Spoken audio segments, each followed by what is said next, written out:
नमस्कार, मैं विपुल सिंह आप सभी का हमारे इस YouTube channel BHU study capital पर एक बार फिर से हार्दिक स्वागत करता हूं। दोस्तों, हमने एक हिंदी साहित्य के इतिहास का एक सीरीज़ शुरू किया है जिसमें आदिकाल की चर्चा हो चुकी है, भक्ति काल की चर्चा हो चुकी है, फिर रीतिकाल की चर्चा हो चुकी है और आधुनिक काल में भी भारतेंदु युग और भारतेंदु युग के पूर्व जो काव्यधारा थी उसकी चर्चा हो चुकी है।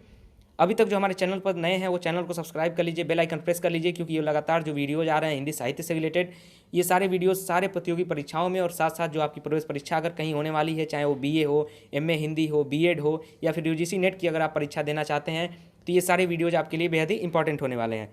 आज हम बात करेंगे द्विवेदी युग के प्रमुख रचनाकार और उनकी प्रमुख रचनाओं के विषय में।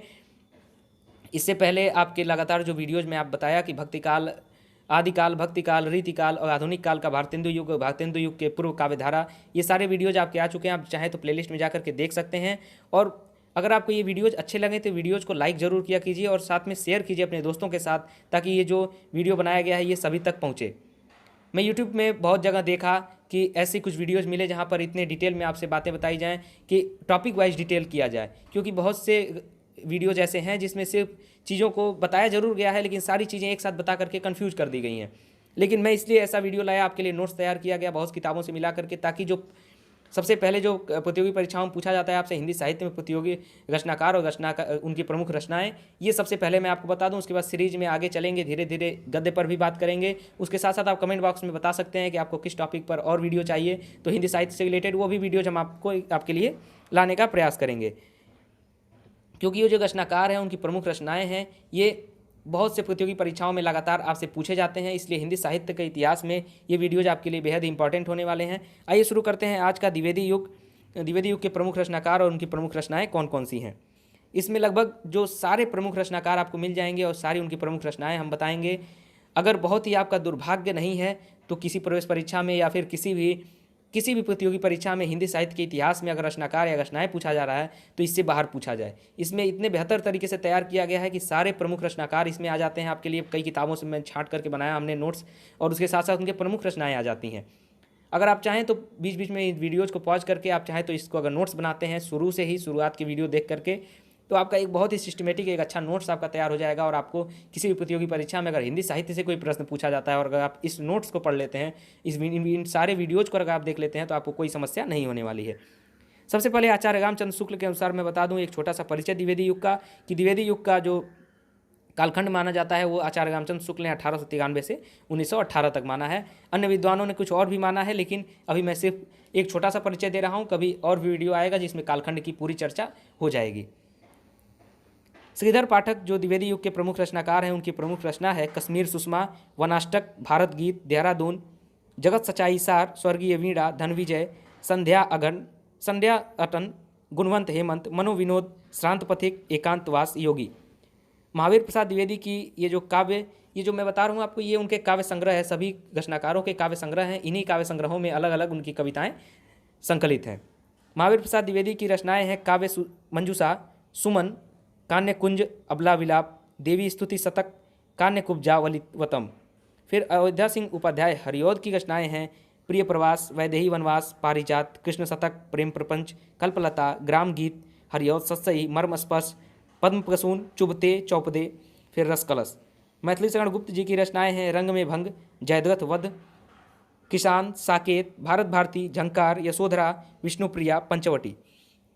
मैथिली शरण गुप्त जिन्हें एक राष्ट्र कवि के रूप में माना जाता है, मैं मैथिली शरण गुप्त पर इसलिए कह रहा हूँ क्योंकि मैथिली शरण गुप्त हमारे बहुत ही फेवरेट कवि हैं। एक प्रकार से हमारे जो सबसे फेवरेट कवि हैं वो मैथिली शरण गुप्त ही हैं। आप में से जो लोग मैथिली शरण गुप्त को थोड़ा पढ़े होंगे, उनकी जो राष्ट्रवादी कविताएं हैं, इतनी बेहतरीन उनकी कविताएं हैं, और देश की सच्चाई दिखाती हुई जो कविताएं हैं उनकी, वो बहुत ही शानदार होती हैं। आप चाहें तो अगर जिन्होंने मैथिली शरण गुप्त को नहीं पढ़ा है, मैं रिक्वेस्ट करता हूं कि आप मैथिली शरण गुप्त को जरूर पढ़िए, क्योंकि मैं बस इसलिए रिक्वेस्ट कर रहा हूं कि वो मेरे फेवरेट कवि हैं और मैंने जितने कवियों को पढ़ा है उसमें से मुझे मैथिली शरण गुप्त काफ़ी बेहतरीन लगे हैं। तो एक छोटा सा रिक्वेस्ट है कि आप मैथिली शरण गुप्त की कुछ कविताओं को पढ़िएगा, आपको जरूर आनंद आएगा। खैर, मैथिली शरण गुप्त पर कभी किसी वीडियो में चर्चा होगी, डिटेल में मैं आपको बताऊंगा कि मैथिली शरण गुप्त कैसी रचनाएं करते थे, उनकी कुछ रचनाओं को मैं आपको सुनाऊंगा। आगे बातें होंगी, लेकिन अभी जो आपके कॉम्पिटिटिव एग्जाम के लिए, प्रतियोगी परीक्षाओं के लिए जरूरी है, वो चीज़ें मैं आपको बताता हूँ। गिरधर शर्मा नवरत्न की रचनाएं हैं मातृवंदना, लोचन प्रसाद पांडे की रचना है प्रवासी, मेवाड़ गाथा, महानदी, मृग दुखमोचन। नाथू शर्मा शंकर की रचनाएं हैं अनुराग रत्न, शंकर सरोज, शंकर सर्वस्व, गर्भरंडा रहस्य। फिर बाल मुकुंद गुप्त की रचनाएं हैं स्फुट कविता, लाला भगवान दीन की रचनाएं हैं वीर छत्राणी, वीर बालक, वीर पंचरत्न, नवीन बीन। राय प्रसाद देवीपूर्ण की रचनाएं हैं धाराधर, धावन, स्वदेशी कुंडल, मृत्युंजय, राम रावण विरोध। फिर आपका पूर्ण संग्रह। सैयद अमीर अली मीर की रचनाएं हैं उलाहना पंचक और अन्योक्ति शतक। कामता प्रसाद गुरु, जिन्हें हिंदी का एक प्रकार से पाणिनि भी कहा जाता है, इनका जो हिंदी व्याकरण है वो काफ़ी प्रसिद्ध है। उनके जो काव्य संकलन है, उनके जो काव्य संकलन कुछ इस प्रकार हैं कि भौमासुर वध, विनय पचासा, पद्य पुष्पावली, शिवाजी, दासी रानी। गया प्रसाद शुक्ल सनेही की रचनाएं हैं कृषक क्रंदन, प्रेम पचीसी, राष्ट्रीय वीणा, त्रिशूल तरंग, करुणा कादम्बिनी। रूपनारायण पांडे की रचनाएं हैं पराग, वन वैभव। रामनगेश त्रिपाठी की रचनाएं हैं मिलन, पथिक, मानसी, स्वप्न, कविता कौमुदी। ठाकुर गोपाल चरण सिंह की रचनाएं हैं माधवी, मानवी, संचिता, ज्योतिष्मती। मुकुटधर पांडे की रचनाएं क्या क्या हैं आप देख सकते हैं, आंसू है, उद्गार है, पूजा फूल है, कानन कुसुम है। जगन्नाथ रत्नाकर की रचनाएं हैं गंगावतरण, फिर उद्धव शतक, हिंडोला, हरिश्चंद्र, श्रृंगार लहरी, कलकासी और विराष्टक। मैं ये जो आपको बता रहा हूँ, ये इसमें आप देख सकते हैं कि अगर आप हिंदी साहित्य के इतिहास को समझते हैं तो उसमें अनेक विद्वानों में मतभेद होते हैं, रचनाओं में थोड़ी सी मतभेद होता है कि चूँकि कुछ भी प्रमाणिक नहीं हो पाया था जो पहले का काल था। अभी तो खैर चीज़ें बहुत प्रमाणिक हो गई हैं, लेकिन कुछ दशक पहले अभी इतनी चीज़ें प्रमाणिक नहीं थी, कुछ कन्फ्यूजन हो जाता था। अभी भी कॉपीराइट का कन्फ्यूजन आ ही जाता है, आप देखते ही हैं। तो इसलिए कुछ विद्वान अलग अलग रचनाओं को किसी और रचनाकार की बता देते हैं, लेकिन इन वीडियोज़ में जो आपको बताया जा रहा है वो मौलिक चीज़ें बताई जा रही हैं जो एक तरीके से यूनिवर्सल मान ली गई हैं। सत्य तो क्या है वो कोई भी नहीं कह सकता, लेकिन क्योंकि अलग अलग विद्वान अपने अपने तर्क देते हैं, लेकिन जो यहाँ पर मैं बता रहा हूँ उन्हें एक तरीके से सत्य मान लिया गया है, यूनिवर्सल मान लिया गया है, मौलिक मान लिया गया है। तो उसी की बात मैं यहाँ पर करता हूँ। सत्यनारायण कविरत्न की रचनाएं हैं भ्रमरदूत, प्रेमकली। द्वारका प्रसाद मिश्र की रचनाएं हैं कृष्णायन। फिर बलदेव प्रसाद मिश्र की रचनाएं हैं साकेत संत। उदय शंकर भट्ट की रचनाएं जो संकलित हैं, जो प्रमुख उनका संकलन है वो है तक्षशिला। प्रताप नारायण पुरोहित का जो संकलन है वो नल नरेश है। गुरु भक्त सिंह का है नूरजहां विक्रमादित्य। अनूप शर्मा का है सिद्धार्थ और सरवाड़ी वर्धमान। श्याम नारायण पांडे का है हल्दी घाटी जौहर।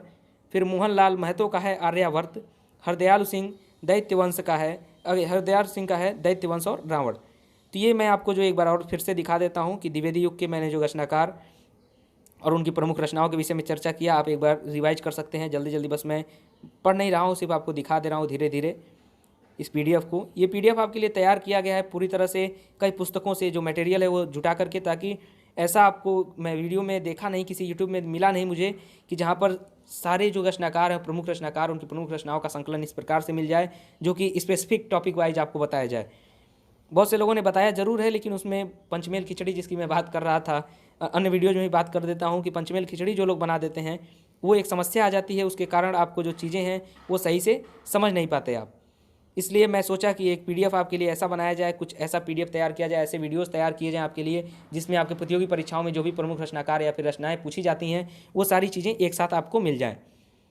आज का वीडियो था द्विवेदी युग से रिलेटेड। इसके पहले मैंने आपको बता दिया है कि प्लेलिस्ट में आप जाकर के आदिकाल के, भक्तिकाल के, रीतिकाल के और उसके साथ साथ भारतेंदु युग और भारतेंदु युग के पूर्व काव्यधारा के वीडियोस देख सकते हैं। उसमें बना हुआ है हिंदी साहित्य 1 लिखा हुआ है, 2 ऐसे ही क्रम से बना हुआ है। उसके साथ साथ भक्तिकाल के कितने वीडियोज हैं 1 2 3, फिर रीतिकाल का 1 2 3 किया हुआ है। उसके साथ फिर भारतेंदु युग का भी जैसे आधुनिक काल लिख करके 1 2 3 ऐसे किया हुआ है। सारी चीज़ें सिस्टमेटिक उसमें पड़ी हुई हैं। आप चाहें तो सीधा एकदम अगर जाके सीक्वेंस से देखेंगे तो आपकी सारी चीज़ें आपको हिंदी साहित्य से रिलेटेड बहुत अच्छे से समझ में आ जाएंगी।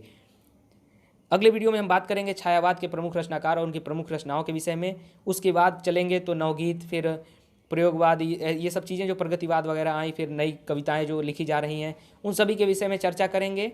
उसके बाद चलेंगे गद्य साहित्य के इतिहास में, उपन्यास, निबंध, नाटक, इन सब चीज़ों पर। उसके बाद जो हमारा हिंदी साहित्य जो ये सीरीज चल रही है, हिंदी साहित्य के इतिहास की जो सीरीज चल रही है, उसमें कैसे परिवर्तन आएगा।